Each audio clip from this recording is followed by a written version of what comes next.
I tried talking about Emma and Hussein in my last video, but for some reason the recording got cut off like right at the very end. So only about half of what I said made it in, so I just deleted all of it. I think it's pretty clear to all of us that this is 100% a scam situation.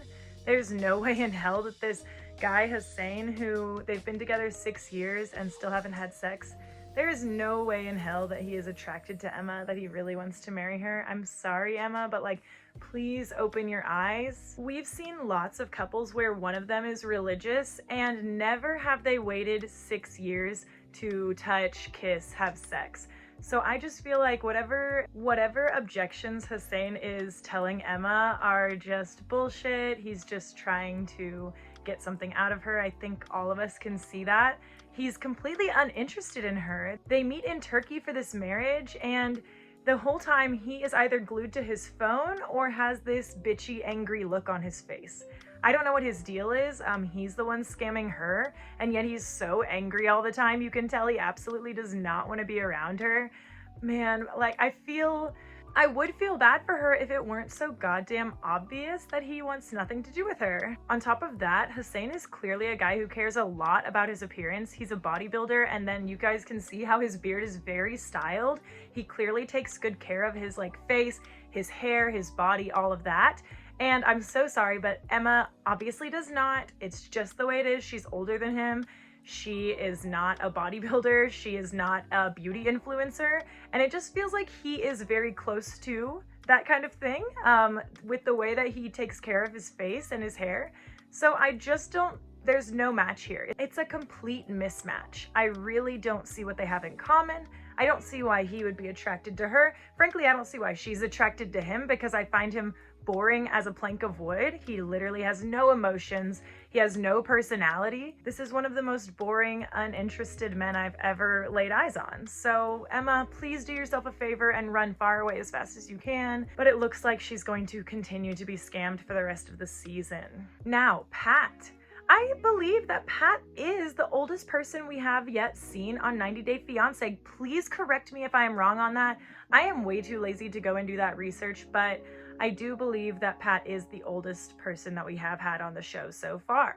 If not the oldest person, she definitely has the oldest mannerisms. She's very much a retired, financially independent older lady with the way that she acts, the things that she does during the day, the way that she talks to people. She has all of those like old lady characteristics. I'm sorry, Pat, but there's nothing wrong with that, except that I don't think you should be dating a 29-year-old man. I know it's very common for men to date people younger than them, and if there is an appropriate amount of years in between, I think either way, that is fine. But 68 to 28 is not an appropriate age gap. I think we can all agree on that. And I'm sorry, I have to chalk another one up to big fat scam. What 28-year-old would want to be with a 68-year-old? They can't live the same lifestyle as you. You can't make a family together. Not that everybody has to or wants to, but on top of that, she is going to have so many physical and mental limitations the rest of their relationship for the rest of her life that Sam, as a 28-year-old, is not going to have. On top of that, Pat has mentioned that her kids are not happy with her relationship, and I 100% see why. It's disgusting to date someone who is younger than your kids. I'm sorry, no caveats, nothing. It is gross, and it is creepy to date somebody who is younger than your kids.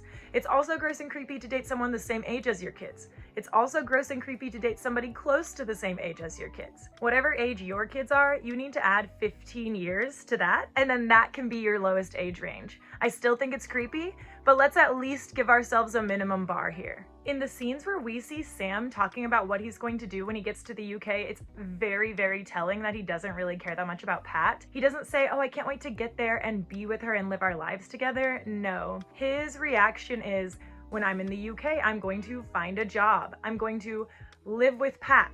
Oh, I did it again, sorry. I'm going to live with Pat. I'm going to make money and send it back home. It's not, I'm going to love her and finally be with her. It's, I'm going to live in her house so I can have a job, which I completely understand. Of course, that's what he would want, but oh, Pat. Oh, Pat. I thought it was my computer screen making that glare on my glasses, but it was my stupid window, so I closed it. So sorry about that. I know there's always a glare on my glasses, but I am blind without them and I can't wear contacts because of my astigmatism, so they're gonna stay on. And if it bothers you, just close your eyes. Oh, another thing I found gross about Pat and Sam is that she said she had to teach him the word MILF. As if that's a word that he needed to know. As if that's a word that he needs to use at all. So if you're keeping track on your scorecard, that is another point against Pat. We also learned in one of the later episodes that Pat owns, I guess, a yacht in Greece.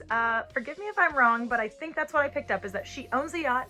The yacht is currently in Greece and she goes there maybe every year or whatever, every couple years, I'm not sure. But I think we can all see why Sam might have picked her out of all the other women in the world. Pat has been making all of these gross jokes about how young Sam is, and granted, maybe that's TLC pushing and prodding her or picking out, you know, just the worst things that she says to show on TV, but how many jokes has she made at this point about Sam being younger than her? She's called him her toy boy a bunch of times, which is nasty. I also find it weird that she says toy boy instead of the other way around, but maybe that's a UK thing, so I'm not gonna comment on it. When she's talking about Sam being on the yacht, she says he's gonna be like a queasy little boy, okay? First mention of him being a little boy. If you can call the person that you're dating little boy or little girl, maybe you shouldn't be with them. She also says that seeing him in Greece for the first time is going to be like watching a child in a sweet shop. So there's another comparison to children. Yay! In the latest episode, we did find out that they are not going to meet in Greece. I think we all know why. It's not because Sam couldn't get the time off work or whatever. It's because he's trying to drag it out as long as possible. He wants the first time that they meet to be when he's already in the UK and it's too late to make any other decisions. He doesn't want to have to meet her in Greece and, you know, show her that affection and stay in the same room with her and all of that stuff that's going to make it very clear that he actually has no feelings for her. So he is not going to Greece, so she can't find him out. We all know that's what's happening, right? Just making sure we're all on the same page here. So much like 90 Day Fiancé, the original, we have a bunch of older people getting scammed by younger people from other countries. I just can't decide if I feel bad for them or not, because on the one hand, yes, I think it's gross when you have that huge age gap, and I think it's inappropriate. But on the other hand, they are getting taken advantage of by a scammer, so it's hard to know who to feel for. We can just hate all of them. That's the best way to watch 90 Day Fiancé, in my personal opinion. Now, Emma is not that much older than Hussein. I actually don't think that there is an inappropriate issue with their age gap, but I do think it's very clear that she's just with him because he's like sexy, I guess. And I do think that that's pretty gross, especially since she is devoting so much of her life to him. I think it's irresponsible, especially since she does have children and she does have a life in the UK. But you know what? They're both above 30, so I guess it's probably mostly okay. I don't really know. I'll see you guys in the next video with one of the couples that doesn't make me want to gag.